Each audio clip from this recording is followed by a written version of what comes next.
pantheon of soccer hard men, Vinnie Jones stands tall. Minder, hard man, Terminator. For years, inflicting pain has been all in the game. At cinemas nationwide, art is now imitating life. Big Chris settled debt for Harry.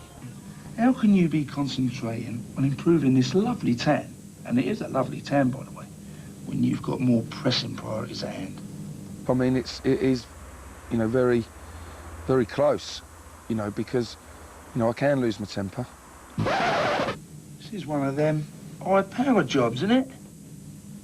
Oh! It's very much like football. You train and train and train. Come Saturday, you've got to go bang.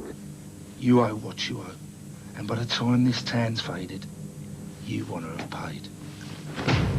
Made on a rock-bottom budget of barely £1 million, Lock, Stock and Two Smoking Barrels opened on Friday. If this has come as a bit of a Sting is the film's only major star name, apart from Vinnie, the menacing debt collector who swaggers through an East End gangster land with realism and relish. Yes. He wants your bar.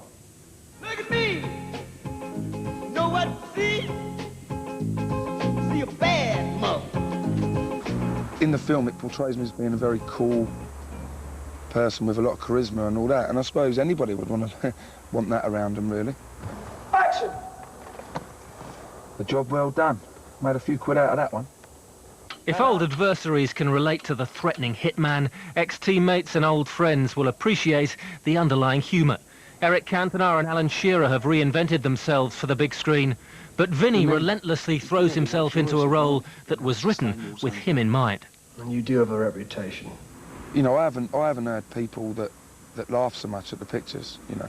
I mean, it's, you know, the one-liners, and they're true, real-life one-liners. I don't suppose there's any chance you lifting this sunbed up, Chris, is there? The only thing that suffered, really, was me shooting and me fishing and me golf.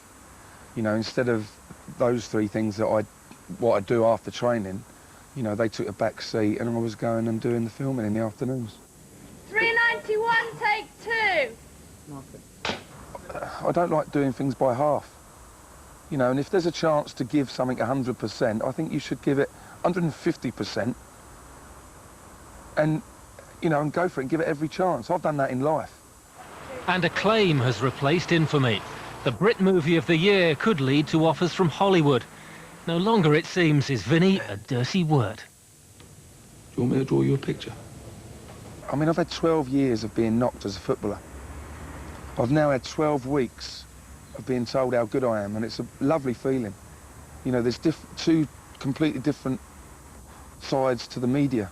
You know, you've got the sports people and people that write on a Monday morning about, you know, you beat Man United, yeah, but Wimbledon are crap, and QPR are crap, and Sheffield United are crap, and, you know, I've had this constantly for 12 years. And now the other side of it is you know, the people that are involved with movies and that, and, you know, they seem to like me. But the reason I got up the top of that hill was through my football. So I'm trying to stay focused on the job at hand at the moment, because this might be just a journey, this might just be a trip, this film. And here today and gone tomorrow, whereas football's here for as long as I want it to be. This is time to work. And Queen's Park Rangers is a deadly serious business. There's no need yet for a debt collector, but with money tight and results poor under Ray Harford, there have been few laughs to lift a dwindling support. It's not happening at the moment. So what we have to do is make the players better, make the spirit better, make the fans understand that. I mean, football does stress you out, don't worry about that. You know, I mean, in a film, don't matter what happens, you sign the contract, you get paid.